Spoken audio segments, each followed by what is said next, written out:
Today on What Went Wrong, we talk about how your shit can evolve over time.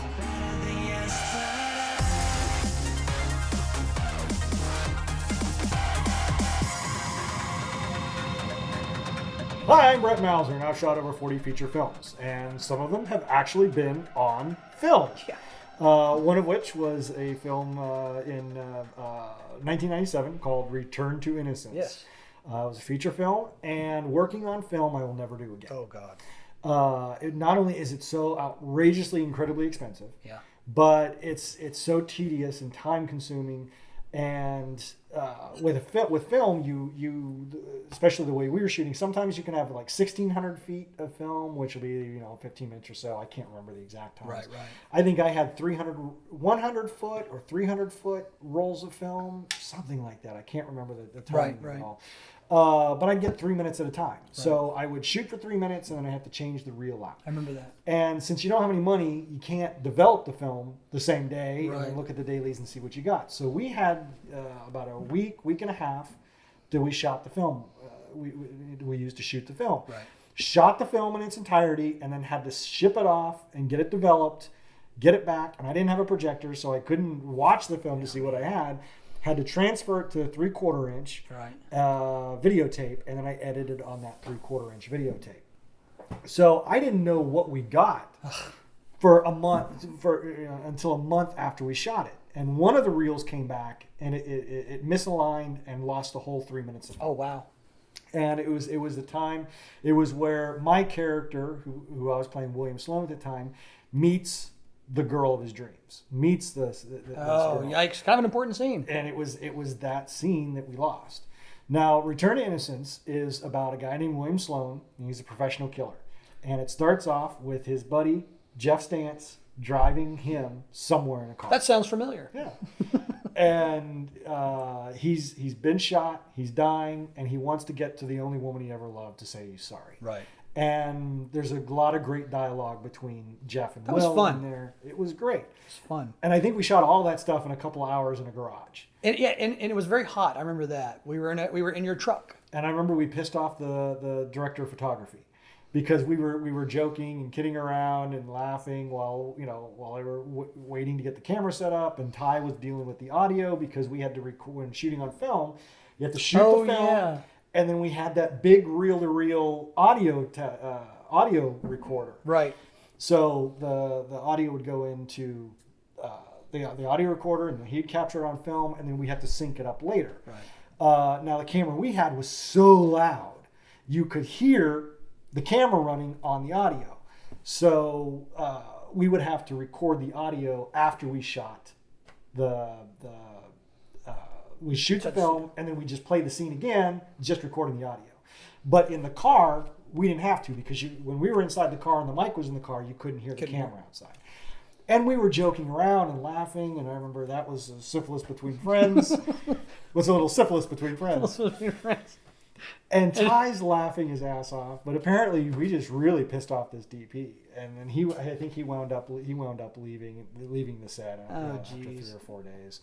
There's a completely unprofessional set. We are a bunch of kids running around the camera. We're a bunch of early 20 guys kind of goofing off. The same thing we've been doing since we were teenagers. So yeah, it's gonna be a little silly. Yeah. So the thing I learned from the film is that I'm not going to shoot film anymore because it's just way too expensive. It was a pain. And I hadn't learned to really trim things down yet. I wanted to be feature, so I padded the hell out of it. Yeah. And I remember one of my biggest mistakes was like a 7 to 10 minute title sequence in front of the beginning of, and it was just correct because I had just gotten this computer. It was some sort of editing, not even it was like a PowerPoint. I think it might have been PowerPoint, and you could bring in the words, in a different way, and I somehow was able to put it into the VCR so I could record it directly. That's cool. So I just had like 7 minutes of different ways of the names coming up on camera, and I remember when we premiered it in the back room of a Red Lobster in Colorado, I could hear people starting to giggle and laugh and kind of make fun of it, because 7 minutes in and we're still watching the goddamn credits. So, you know, If you're going to do that, let's have something going on underneath it. yeah. But it was there were some great things about it, and there were some bad things about it. A lot of bad things. But one of the things I enjoyed, which I still could do, but they had I had the actual real professional bullet hits that I got from a theater company. And I don't because of 9/11 and everything, you can't get a lot of that stuff today without a pyro license. Wow. Back then, I could just walk into the theater store, say, I want some bullet hits. And now these weren't squibs. They weren't the explosives. But if you remember, they were still the electronic match. Where but they were, they had the sparks. Yeah. So we used a lot of those. So, I do remember that. When someone was shooting something, but it was kind of funny because somebody would hit there'd be a wooden banister. Somebody would shoot and sparks come off of the wooden banister. It's like, well, Yeah, there's metal in there somewhere.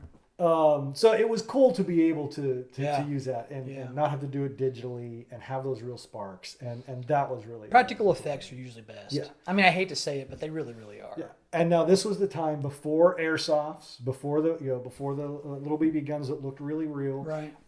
And no blank pistols. there at weren't. this point, if you put a blank in a real semi-automatic, it would just fire the one Bing. shot and that That would was be it it. because it didn't have enough energy to kick the shell out. So we would the way I would do that was we'd have somebody draw their gun, cut to a wide shot or a reaction shot or something, and cut back as the guy's pulling the trigger, so you get the bam.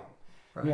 And the way we would do that is we had those old Daisy BB gun, Yeah. which everybody everybody and their mom Everybody had one of those. had one of those, but it was metal. So we would take ladyfingers, which were the small firecrackers, Right. shove them in the barrel, I remember those. light them, and just point it at the camera. I actually had a couple of those, and I brought them. I gave them all to you. They look like 1911s, Yes, yeah. which is the Colt 45 military version for those of you. Yeah. There you go. So we would have the couple of seconds of the smoke coming out of the barrels, the wicks going down, and then it would go bam, Bam! and I would cut a frame or two before it exploded. So you would have that shot of the muzzle flash. Yeah. And that was how we did our gunshots back then, because we didn't have the computer animation where you can just drop in a muzzle flash. 23 years ago, so it was a little different back then. Yeah.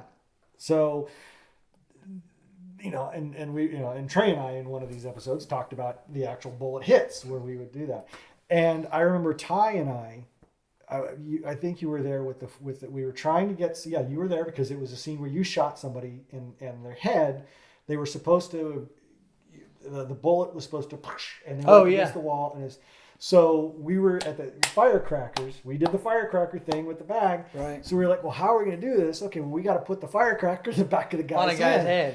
But we're thinking, okay, well, we can't put a magazine or the weightlifting belt on or whatever, so what are we going to do? And we're wandering around the house looking for something, and one of us goes into the backyard and finds a deflated football. Do you remember this? I do. We cut up the football. Cut up the football and put it on the back of his head. And fortunately, we were like, well, let's try this first.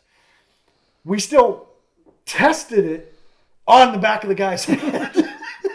But we put it on there, and fortunately, it was a dud. But it still sparked and shot out. So we light it, and it starts, and when it duds out, it just fizzles and shoots out, and it's and he's like, oh. It didn't report. It didn't actually explode. So we were smart enough to go, okay, no, we're not going to put the actual explosive on. But we were going to attempt to try and just do that with a... And to be fair, if he'd have been a real man, he would have been like, that was okay. Well, there were a couple guys on that set that took it like a champion. When there was Eric, I shot him. And if you remember, this was when we were killing the thugs. In the kitchen. I shoot him, and he takes it, and he stumbles back, and he's got the fireworks strapped to the chest. And he falls back, but when he's falling back, he hits his head on the wall. And it knocks him out. He was out cold for like 10, 15 seconds. And we're like, Eric, you okay? You okay?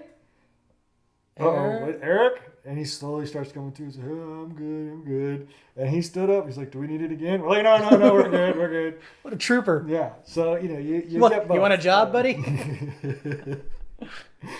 So yeah, there were moments on set. Again, falling back to Acting is great, but let's go ahead and maintain the safety third, fourth maybe, but put it in there somewhere. From an actor's standpoint, was there any difference working on film as opposed to video that you experienced? The only thing was there was this sense for me of that we need to go ahead and get this done because the film is quickly running out. And so I felt less, what's the word I'm looking for? Less willing or less capable of kind of like just goofing off and expanding. Because a lot of the times when it comes to filming with you, there's always something that comes up. And you've always been very good at just kind of like, here's the lines, but just kind of make it, you're the character, be the character. And there's been times when we've had something you've written for me that I'm like, this character would never say that. And you don't care. You're like, I need you to say this, whatever it is. But when you've got the thing clacking down, you're like, 2 minutes and 59, 58, 57, you're like, and so I ended up rushing a lot of my lines because I was trying to hurry up and do the right thing because I knew it was expensive. We didn't have any money, and I knew you were having to pay X amount of money for this and amount of that. So there was almost a sense of urgency that I didn't usually have before. Usually your sets are pretty relaxed for the most part. Where you're just kind of like, all right, here's what we're doing. And there's always plenty of smiling and laughing and goofing off. And we did goof off, but only on the audio. We would never goof off with the actual film. Yeah. The film was, it was, as far as I was concerned, to say we didn't have money back then is an understatement. I mean, we didn't have money. We had nothing, I was in college and I was in the Army. I'm not making any money. You weren't making any money, Yeah, because it is like being at the gas pump. Yeah. You start pumping gas and you start tick, seeing tick, tick, tick, tick, tick, tick. And so that's the way it is on that film. was that sense of like, I gotta get my lines out. I can't this up.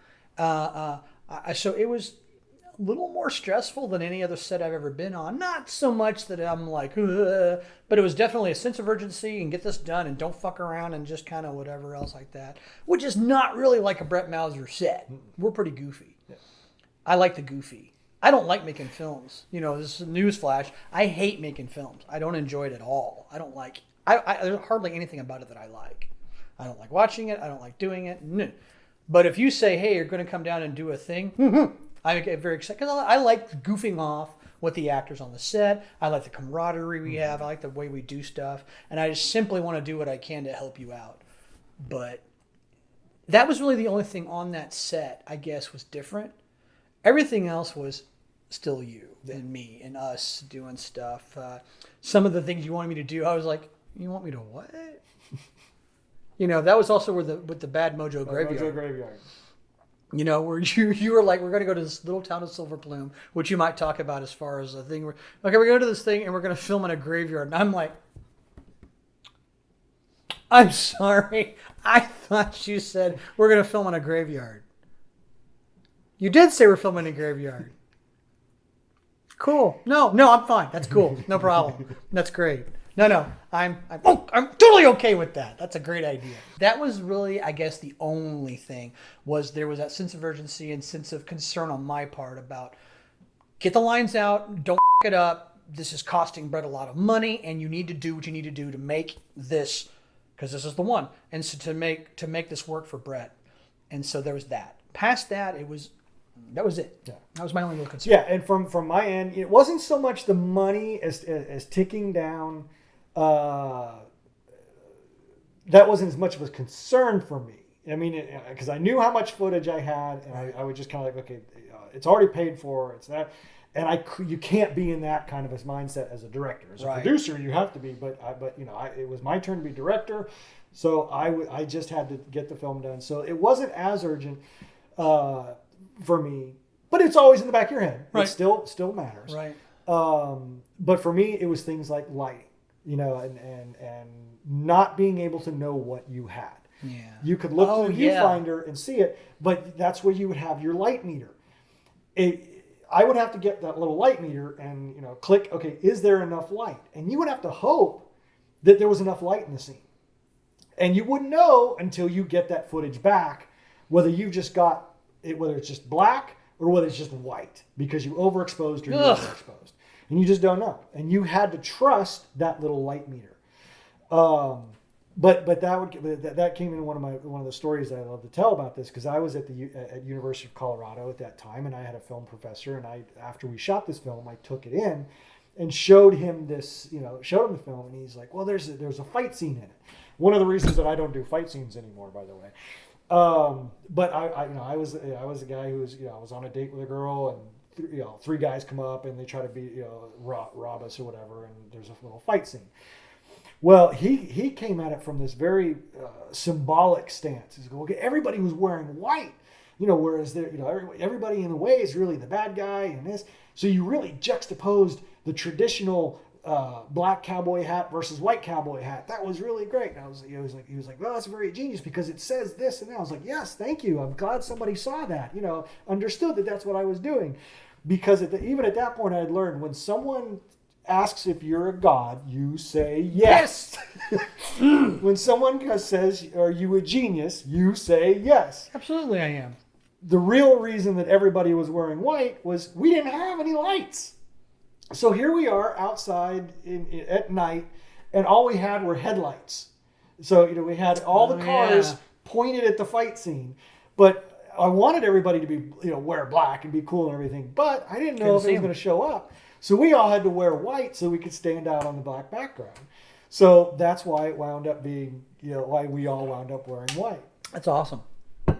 So that's just another thing from the aspect of film. Why don't do it?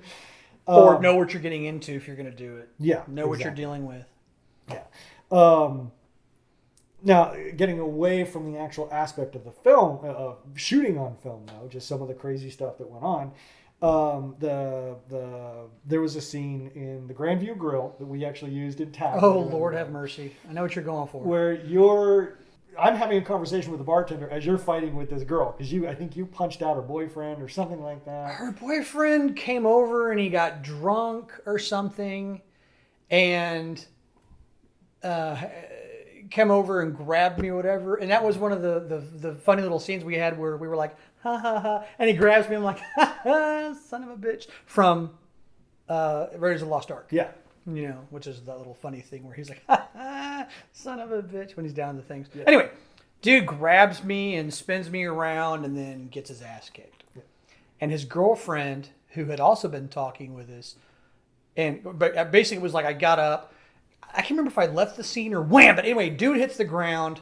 She's like, and off she goes. And we go back to sitting at the thing, and I can't remember what it was, but we're just like blah, blah, blah. All of a sudden, she jumps on me. The scene is, we're like this, we're like at the bar, and we're talking, and then all of a sudden I go, whoop, and she grabbed, and then I leave the little scene, and in the background is us. And I'm having a conversation with the bartender, and every now and then we see you come into frame. You see me go flying past. And the original script had me with my beer and my cigarette, and I'm just and I go like I grab my beer and lean up, and she goes sliding down the bar, right, and I come back in, and we couldn't get we tried everything from I think pulling her with a rope to dousing it with Pam. Tried to slide her across the bar, and it was like trying to drive the goddamn Titanic across a goddamn concrete slab. This is one of those pleasant surprises that wound up being a running joke for us for years to come. We were like, well, what are we going to do? This just isn't going to work. And I think it was probably you or Ty. Somebody decided, well, why don't you just pull like this? And she slams you down the bar. And on every hit, you're saying, I blame you for this. And then you come back up. Yeah. Funniest moment of the film. And that carried on into several other aspects. This is your fault. You left me in charge. I've never done this before, and look what you gave me to work with. I blame you for this! This was one of those films that stuck, that the script really didn't change when I remade it almost 10 years later. I think it was about 8 years later, but I made it as A Dog's Life. Yeah. And Ernest Martinez played William Sloan, and then I brought Ruby in. DeMarcus played Ruby, and he was the Jeff Stantz character. Beat for beat, same thing. It really dialogue, was. Same dialogue, But we were able to shoot on DV at that point. Had and had a little bit more experience behind us, And it's still to this day shot for $65. Still one of my favorite films, just because of the camaraderie and that. I think we had more camaraderie than Ruby and then I'm just saying. Yeah, but it was a different kind. Yeah, well, because we had actually known each other for But I'll still say the chemistry between them was fantastic. Fantastic. Most of your characters, DeMarcus Young, who, man, I wish I could have done more. I only got to do one scene with DeMarcus as Jeff Stans, and it was him and actually Sergeant Major Jim House, who I love both those guys so much. I love their characters. Of course, Jim and I both have been in the military together, not together, but been in the military, and DeMarcus, of course, being the Shoya Ghoul, and I liked to do one scene with him, and I kind of wish I could have done a lot more because it would have been fun. I really liked hanging out with him, but seeing him and Ernest together, and of course, Ernest, God love him, hasn't been an F word he doesn't like. And was sitting there, bleeding to death in the chair there, and it was I like that. That was a trope. Is that what I'm looking for? I like that thing about the two guys. One of them's dying. He wants to say goodbye or whatever to the girl he loves. And of course that thing in the ending where Ernest didn't know what about the girl, what was actually going on, and then of course DeMarcus or me, I guess, figure it out. And we're like, huh. And we're exiting stage left post haste, that I like that. I really like that. Return to Innocence and then Dog's Life. Yeah. There was a bunch of scenes in Return to Innocence I really liked about the scene. I don't know if you remember. I remember it. Where we filmed the rest stop, once again with the rest stop, but it was one of these things where the mountains are here and the road does this little thing and it's that background, and it was either you or me or you. That was one of the times that I just didn't want to deal with audio, so it was just us. It was this wide shot, and we could dub ourselves in later. And we were having a conversation about something, and it was also kind of a good segue shot to where you could. It was a scene of contemplation and reckoning kind of thing. I liked that a lot. That's one of those scenes. The I Blame You for This scene. And the Bad Mojo Graveyard were scenes that I liked. It also led to a bunch of funny things like, Lotar. Dom, dom, dom, dom, Lotar. That's where Lotar. And that was Trey that did that. Return to Innocence wound up being thousands of dollars. Yeah. And then we remade it for $65, and it was so much better. Yeah. Because we gave it a shot, because we figured it out. Yeah. And like I said, the script was there, and it was just fine tuning it and making it better. The story was what mattered. Yeah. And to wrap it up, I will say I put a lot of people, firecrackers on a lot of people's chest. I blew up a lot of people with the firecrackers throughout the years. And Return to Innocence, I took it for the team. I actually had firecrackers strapped to my chest. You did. In my shot, and a girl playing, I can't remember what her name was, Lynn, I think at that point was the character's name, shot me, blah, blah, blah. I went down. I remember there was, everyone applauded because, hey, we finally got to kill Brad. It's about time. Yeah, so I had them strapped to me too. So it wasn't just, It's not just me that gets killed. Yes. So if I won't do anything to an actor, I wouldn't do myself. Finally. Hi, I'm Brett Mauser, and I wrote the book on how to make a movie with no money. And here it is. See, it's got pictures and everything. So head on over to our website, notsosane.com, and get your digital or paperback copy today.